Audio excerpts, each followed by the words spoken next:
할렐루야. 오늘도 하나님의 거룩한 날을 여러분의 날로 삼지 않고 주님의 날로 삼고 예배자로 오신 주님 여러분을 진심으로 환영하고 주님의 사랑을 전합니다.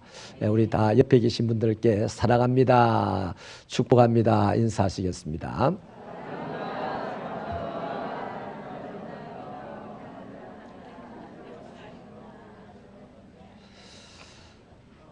제가 외국을 여러 번 나가보진 않았지만 한결같이 모임 가운데 섰을 때 느끼는 감정이 뭐냐 하면요, 누가 말하려고 서면 듣는 사람들이 다 웃는 표정으로 이렇게 바라봐 줍니다. 그런데 우리나라는 말하려고 서면 듣는 사람들이 바짝 긴장을 하는 것 같아요. 우리 다시 한번 옆 사람에게 한 주간도 웃으면서 감사하고 살아가십시다. 격려하십시다. 순풍은 사람을 시원하게 합니다. 익어가는 곡식을 더욱 잘 익게 만듭니다. 그런데요, 광풍은 사람을 몹시 고통스럽게 만들고 익어가는 곡식도 마구 떨어뜨려 버립니다. 선한 사람은 어디에나 누구에게나 유익한데 광인은 모든 사람에게 모든 장소에서 해악을 끼칩니다. 여기 광자는요, 미칠 광자를 씁니다. 광풍을 산들바람으로 바꿀 수가 있고요, 광인을 품격 있는 사람으로 온전하게 할 수 있다면 세상은 얼마나 풍요롭고 또 평화롭겠습니까? 본문은 귀신이 들려서 고통받는 사람, 미쳐버려서 사람들을 두렵게 하는 한 사람을 고쳐주시고 그를 그 지역에 굉장히 유익한 훌륭한 인물이 되게 하신 예수님을 소개해주고 있습니다. 귀신이 사람에게 하는 일에 대하여서요, 2절과 5절에서 잘 설명하고 있습니다. 먼저는 사람을 더럽게 하는 것입니다. 2절을 보면 귀신을 더럽다고 기록하고 있습니다. 그러니까 더러운 귀신이 사람에게 붙으면 그 사람이 더러워지는 것은 당연합니다. 특히 귀신 들린 사람이 무덤 사이에 거주하였다고 합니다. 무덤은 온전한 사람이 살 수 없는 장소이죠. 더럽고 외롭고 무서운 곳입니다. 그 다음으로 귀신은 사람으로 하여금 몹쓸 짓을 하게 합니다. 5절을 보면 귀신 들린 사람이 온 동네를 시끄럽게 할 뿐만 아니라 자기 자신을 심각하게 해치더라고 소개합니다. 그 강도가 너무 심하여 가지고요, 쇠사슬을 끊어버릴 정도였습니다. 그러니까 누구도 귀신 들린 사람을 제어할 수가 없었다는 것이죠. 그래서 마태복음 8장에서는 이 본문에 대하여 설명하기를 이곳이 너무 무서워서 아무도 지나가는 사람이 없었다고 합니다. 귀신이 지배하는 사람, 귀신이 지배하는 장소는 더러워지고 시끄러워지고 무서운 곳이 됩니다. 이런 차원에서 보면 오늘 우리가 살아가고 있는 이 시대, 우리 사회가 마치 심각한 귀신이 들린 시대요 사회인 것 같습니다. 욕설과 폭력과 무서운 사건들이 매일같이 난무합니다. 이런 일들을 교육으로도 법으로도 정치로도 더 이상 제어할 수가 없게 되었습니다. 이 광적인 사회와 이 시대를 누가 치료할 수가 있고 누가 온전하게 할 수가 있겠습니까? 세상은 아무도 없다고 하고 있습니다. 교육도 정치도 다 포기했습니다. 이제 그나마 자기 하나 지키려고 온갖 안달을 하고 있죠. 그러나 성경은 분명하게 말씀하시기를 이 미쳐버린 사람, 미쳐버린 시대를 예수 그리스도 한 분은 고칠 수가 있다 하는 것입니다. 우리 6절 말씀을 같이 읽겠습니다. 힘차게 읽어보실까요? 시작. 그가 멀리서 예수를 보고 달려와 절하매. 귀신이 예수께 절을 합니다. 7절에서는 자기를 더 이상 괴롭히지 말아달라고 애원까지 합니다. 이 세상에서 귀신을 제어하고 다스릴 수 있는 유일한 분이 예수님이라는 사실을 가장 강력하게 증명하고 있는 말씀 아닙니까? 사람이요, 귀신에게 휘둘리지 않으려면요, 귀신과 예수의 관계를 익히 알아두어야 합니다. 성경에서는 귀신을 마귀라고도 하고 사단이라고도 합니다. 이 마귀는 원래 하늘에서 하나님을 섬기던 천사 중에 하나입니다. 그런데 어느 날 하나님을 반역하고 하나님 자리를 차지하려고 했었어요. 당신의 영광을 누구에게도 빼앗길 수 없는 분이 하나님이시라서 하나님은 그 마귀를 혼내주고 쫓아내버렸습니다. 그 마귀가 어디에 갔을까? 공중에서 자리를 잡았습니다. 그래서 이 마귀는 공중에서도 여전히 정신을 차리지 못하고 하나님 노릇을 하려고 하는 거죠.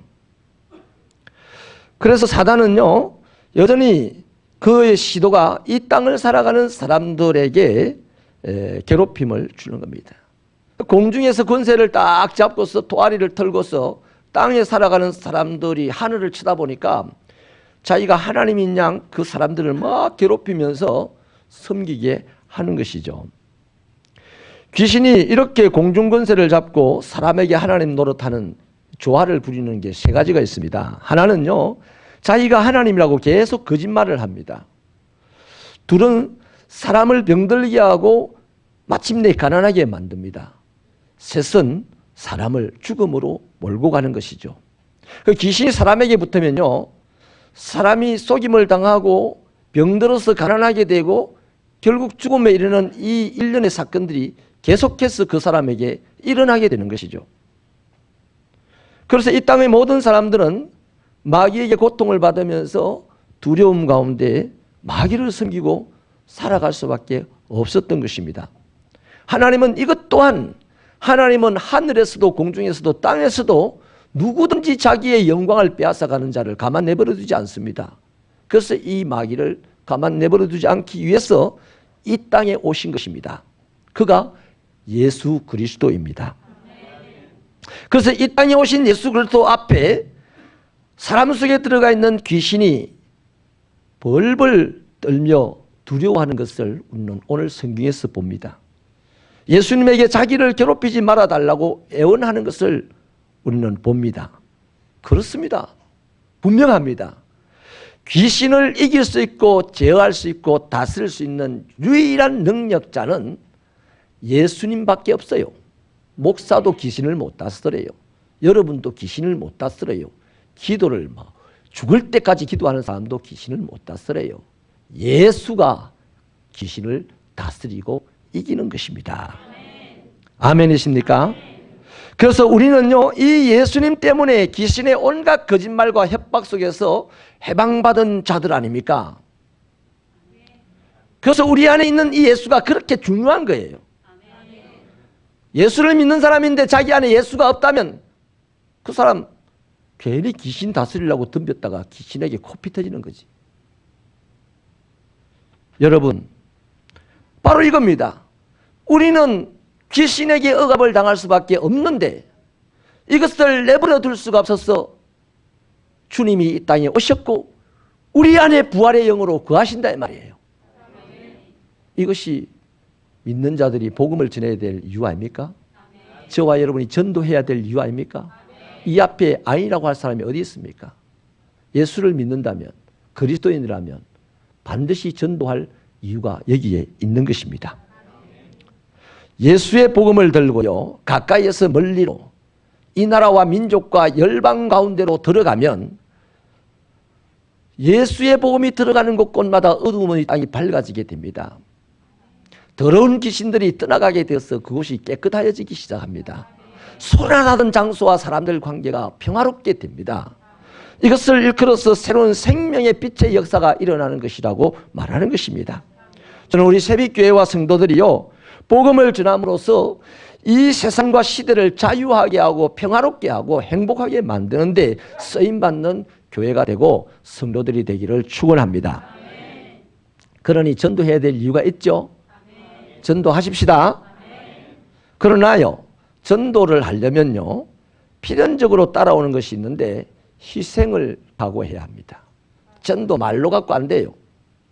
반드시 내가 어떤 모양으로든지 많은 희생을 당할 수밖에 없습니다.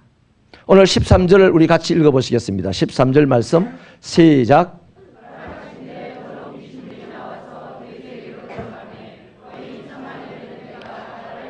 비탈로 내리다라 바다에서 몰사하거늘 한 사람을 귀신에게서 자유하게 하려고 돼지 2,000마리가 소비되었다는 이야기입니다.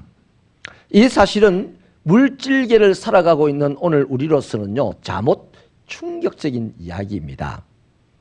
왜냐하니까 2,000마리의 돼지가 오늘 시세로 환산하면 적어도 6억은 넘어갑니다. 6억.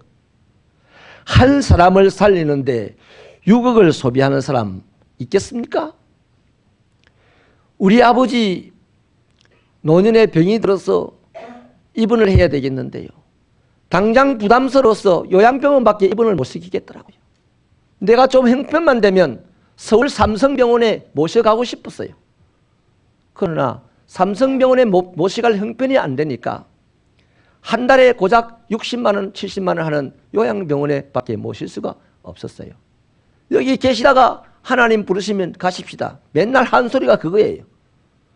천국을 믿습니까? 주님을 믿습니까? 천국 갈 자신 있습니까? 이것밖에 안 했어요. 아버지를 위하여서 몇백만 원 빚을 내보지도 못했어요. 그런데 한 귀신 들린 사람을 살리기 위하여서 6억 원을 소비했다. 사람은 못합니다. 예수에게 지배당하는 사람만 할 수 있는 일입니다. 사랑하는 여러분, 이런 일에 대하여서요, 머리가 좀 잘 돌아가는 사람은요, 비판을 합니다. 안 믿는 사람들은 이렇게 비판하죠. 아이고, 300만 원만 들어서 굿하면 귀신이 떠나가는데 떠나갈 수 있어요. 근데 그건 잘못됐어요. 왜냐하니까 300만 원을 들어서 굿을 하면요, 주님이 오시는 게 아니고 그 안에 있는 귀신보다 더 큰 귀신이 옵니다. 그래서 안에 있는 귀신을 딱 쫓아내버립니다. 잠깐 평안하다 할 수 있어요. 그러나 더 큰 귀신이 와서 쫓아냈기 때문에 그 안에 작은 귀신이 나간 그 자리에 큰 귀신이 자리를 트는 거죠. 그리고는 더 큰 것을 요구합니다. 애가 밥 먹는 양과 어른이 밥 먹는 양이 다르잖아요. 작은 귀신이 달라고 하는 것과 큰 귀신이 달라고 하는 것이 다르다 이 말이에요. 큰 귀신은 어디까지 달려가느냐? 점점 큰 귀신이 들어와서 결국 내 삶의 가장 중요한 목숨을 내어놔라 이란다 이 말이에요. 귀신이 하는 일이 거짓말하고 병들게 하고 사람을 죽음에 이르게 한다. 죽을 때까지 그 귀신이 떠나가지 않는다 이 말이에요. 귀신이 떠나갔다 그러면 더 큰 귀신이 들어와서 그 사람을 차지한다 이 말이에요. 그러니 예수 그리스도, 한 방에 모든 것을 훅 가게 하시는 예수 그리스도가 그 사람의 마음에, 그 시대에, 그 사회에 들어가셔야 하는 거예요. 그렇지 않습니까? 근데 예수님은 돈 쓰는 것을 겁을 안 내시오. 6억을 써서라도 귀신 들린 한 사람을 살려내고자 하시는 거예요.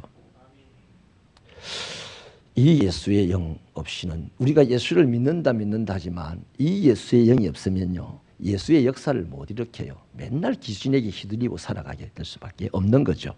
저는 우리 새벽교회 성도들이 귀신에게 휘둘리며 살아가는 자들이 아니라 예수의 영에 충만하기를 바랍니다. 이보다 더 중요한 사실이 있어요. 예수님은 영혼을 사랑한다는 것입니다. 자, 예수님은요, 돈 쓰는 것을 전혀 개의치 않았습니다. 한 사람 살리는데요. 그게 예수님의 특징입니다. 그다음 이보다 더 훨씬 더 중요한 사실이 예수님은 영혼을 사랑한다는 거예요. 다시 말하면 영혼을 사랑하니까 유혹이 안 아까운 거야. 귀신이 들림으로 모든 사람이 포기했습니다. 자기 스스로도 귀신 들린 자신을 포기했습니다. 이 한 사람을 오직 예수님은 포기할 수가 없어서 아무도 가지 않는 그 길, 다 둘러가는 그 길을 예수님은 그 길을 가셔서 그 귀신 들린 사람을 만난 것이죠. 예수님은 어떤 희생을 치르고서라도 이 사람을 귀신에게서 자유하게 하고 싶었습니다. 사람에 대한 가치를 주님이 매겨놓기를요, 천하보다도 귀하다고 매겨놓았지 않습니까? 그러니 천하보다 귀하다고 가시를 매겨놨는데 그 6억이 뭐 대단하겠습니까? 예수님에게. 다시 말씀드리면 귀신이 들렸지만 이 사람의 영혼을 살리기 위해서는요 6억도 아무것도 아닌 것처럼 썼다 이 말이에요. 나중에 예수님을 보십시오. 골고다의 십자가를 지고 올라가셔서 못 박혀 죽으실 때 가치 없는 나 한 사람을 살리려고 영원한 가치 있는 그분이 자기 목숨을 내어놓는 것을 아무것도 아닌 양 내어놓지 않았습니까? 이게 예수님입니다. 예수님을 믿으면 이래 돼야 됩니다. 10년 전에요 인천공항에서 미국으로 가는 우리나라 국적항공기가 있었습니다. 그 이륙을 하고 바로 얼마 안 지나서 다시 해왕을 해서 착륙을 했는데요.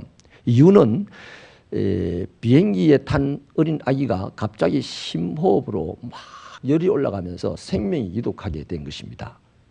그래서 기장이 고민을 잠깐 하고는 결심을 했죠. 해양을. 그런데 문제는요. 미국까지 도달하기 위해서 그 비행기 안에 항공유를 가득 채워놨는데 이 기름이 없어져야만이 조금 더 가벼운 동체를 가지고 착륙을 할 수 있지 않습니까? 그래서 이 기장은 하늘에서 그 기름을 싹 다 뽑아버렸어요. 그리고 무사히 착륙을 했고 또 이 아이는 병으로 후송하고 생명을 살릴 수가 있었다고 합니다. 다시 비행기가 이륙을 하기 위해서는 또 그만한 기름을 집어넣어야 합니다. 많은 사람들이 이 기장을 보고 미련하다고도 할 수 있을 거예요. 법적으로 아무 문제가 없어요. 그냥 날아가도 아이가 죽든 말든 또 안 죽을 수도 있잖아요. 응급으로 갈 수도 있지 않습니까?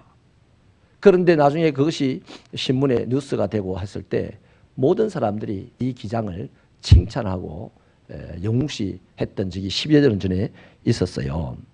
여러분 바로 이러한 삶의 모습이 예수 믿는 사람의 삶의 모습 아니겠어요? 우리 예수님의 모습 아니겠어요? 사람들은요 사람보다 물질에 관심이 훨씬 많아요. 근데 예수님은 물질보다 사람에 관심이 많습니다. 사람들은 물질을 위하여 일을 합니다. 그러나 예수님은 생명을 위하여 일을 합니다. 사실 그렇습니다. 돼지 2,000마리로서 할 수 있는 일은요 뭐 고작 자기 가정의 식구들 편안하게 먹고 살 수 있는 정도예요. 그런데 그 2,000마리로 오늘 귀신 들린 한 영혼을 주님이 살렸다는 겁니다. 그 유익이 어느 정도일까요? 오늘 성경에는 잘 나타나 있습니다. 이 귀신 들려서 고침받은 이 사람이요 전도를 하러 갔다 그러죠. 데가볼리에 전도를 하러 갔다 그럽니다. 근데 이 말은요 데가볼리는 그냥 마을 이름이 아니에요. 데가라는 말은 열이라는 숫자를 표하는 수입니다. 수. 그리고 볼리라는 말은 도시라는 말입니다. 그러니까 이 그라사 지역 전체에 있는 10개의 도시를 이 귀신 들려서 고침받은 이 한 사람이 복음을 전해서 건져냈다는 얘기가 되죠. 여러분 이 사람의 사회적, 경제적, 복음적 효용 가치가 어떻겠습니까? 결코 돈으로 환산할 수 없을 만큼 클 것입니다. 미국에서 있었던 일인데요. 한 할머니가 그 교회도 전도를 많이 강조하던 교회였던가 봐요. 그래서 한 할머니가 어떤 이웃집 청년을 태신자로 정했습니다. 그리고 종종 쪽지도 보내주고 또 쿠키를 만들면 옆에 나눠주고 청년을 불러서 그리고 잔디를 깎다가도 그냥 깎고 슉 들어가지 않고 그 청년과 함께 얘기도 나누고 그 어떤 데는 부담스럽지 않게 선물도 하나 준비해서 할머니가 주었어요. 뭐 사이고 싶다고 줬겠습니까? 청년이 그렇게 받아들이지 않았겠어요. 그래서 청년은 이 할머니 참 친절하고 좋으신 분이다.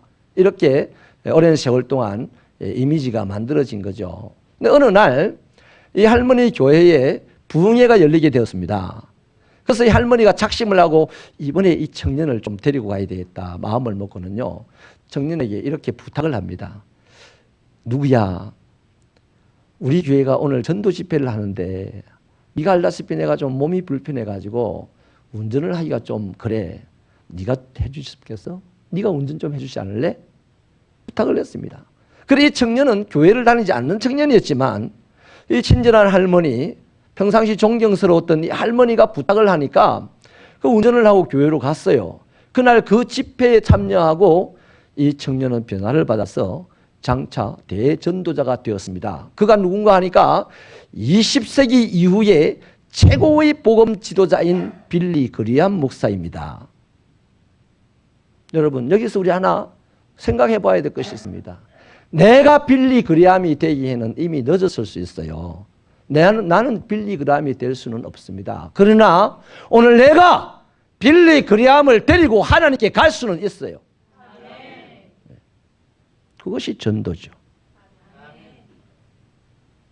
사랑하는 여러분, 진심으로 여러분에게 부탁을 하고 진심으로 촉구합니다. 돼지를 팔아서 영혼을 사십시다. 저 사실 이번에 이 뽀데이 구호제창의 이 구호를요, 돼지 팔아 전도하자 이걸 하려고 했는데요.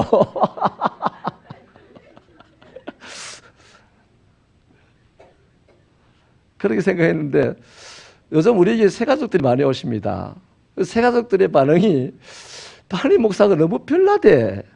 또 우리 교회가 뭐 기도하고 이런 활동하는 것이 너무 별나다는 거죠. 그런 얘기도 여러분에게서 들려옵니다. 물론 제가 그런 그분들의 얘기에 제가 휘둘려 가지고 별나지 않게 할 거라는 생각은 한번 해보지 않았습니다만 여전히 이렇게 할 겁니다만, 돼지 팔아 전도하자 이렇게 구호를 하면 새가족들은 돼지를 안 파실 것 같아. 돼지 안 파는 게 문제가 아니고 안 나오실 것 같아. 그래서 거기까지는 제가 자신이 없어서 따라합시다. 사랑하면 전도하자. 요걸로 구호를 조금 순화시켰습니다. 근데 사랑하면 전도하자 이 구호 제창하실 때요, 해석을 그렇게 하십시오. 사랑하면은 돼지 팔아라는 말이다. 여러분, 돼지 팔고 돈 내 가지고 전도하면 내가 손해볼 것 같아요? 하나님 살아계신 줄 믿습니까? 은과 금도 하나님이 계신 줄 믿습니까? 절대 손해가지 안 하십니다. 저 여태까지요 54년을 살면서 11조를 열심히 했는데 내가 가난해졌다라고 하는 사람 한 번도 못 봤어요. 한 명도 못 봤어요. 11조를 10억 20억 하는 사람도요 가난해졌다는 소리, 손해봤다는 소리 하는 분 못 봤어요. 하나님은 절대 손해보지 않게 하십니다. 왜냐하면 11조라는 자체가 돈을 다스리는 권세를 이미 받았다는 얘기입니다. 돈이 함부로 그 사람 앞에서 도망 못 갑니다. 아멘이십니까? 일제시대에요, 평양에 산정현 교회라고 있어요. 그 교회에 굉장히 훌륭한 장로님이 두 분이 계신데, 조만식 장로님이라는 분과 유계준 장로님이라는 분이 있습니다. 이 조만식 장로님은 정치적인 지도자였고, 유계준 장로님은 복음적인 지도자였어요. 그래서 정치적인 지도자인 조만식 장로님은 역사 속에 많이 이름이 드러나 있습니다. 근데 그 후손은 어떻게 됐는지 잘 몰라요. 근데 유계준 장로님은 복음적인 지도자인데 역사 속에 이름은 안 나와 있습니다.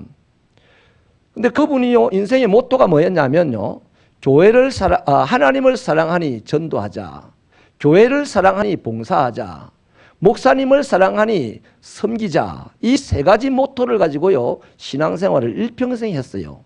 그러니까 이름도 안 나죠. 빛도 안 나죠. 전도하고 봉사하고 목사 일에 협력하는데 무슨 이름이 나고 빛이 나겠습니까? 저 국가를 위해서 일하는 이 조 장로님은 빛이 막 납니다. 근데 이 유 장로님은 전혀 빛이 안 나요. 유 장로님 빛이 전혀 안 나. 그런데요 하나님은 살아계셨어. 그 자녀들이 8명인데 딸이 하나고 아들이 7입니다. 그런데 그 중에 6명이요 인명사정을 뒤지면 다 내놓으라는 의사들이에요. 그 다음에 그 딸은 약사예요. 그 중에 한 아들은요 서울대학 법대 학장이었습니다. 그 8자녀가 이 대한민국의 근간을 이루는 밑기둥이 되어서 끌어가고 있단 말이에요. 그 후손 중에 성인이 된 자녀가 108명이라 그래요. 대부분이 박사랍니다. 오늘 우리는요 집안에 박사 하나 있기도 힘들고요 내가 박사 되면 뭐 박사 됐다고 우쭐거리고 막 이러는데요. 그 집안에는 전부가 박사래, 전부가. 이게 뭡니까?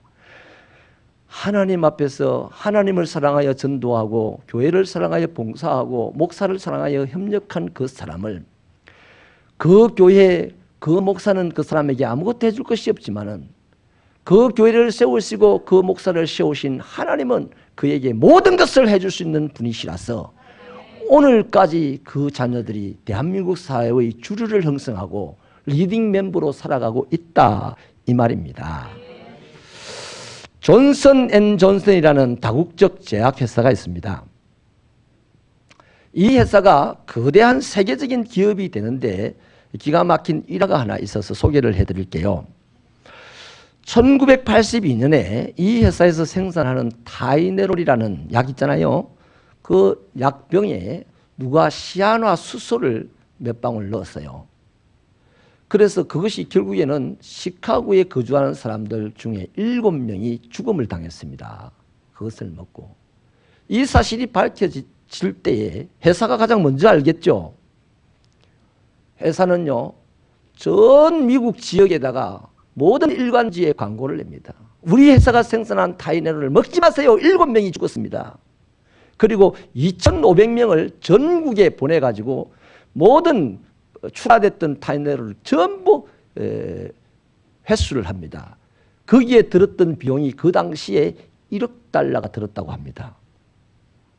보통 기자가 사람이 죽고 기자가 찾아가서 해주고 파고 그러면 회사는 자꾸만 덮고 이러다가 발각이 되면 죄송합니다. 그리고 변상하고 뭐 이러잖아요.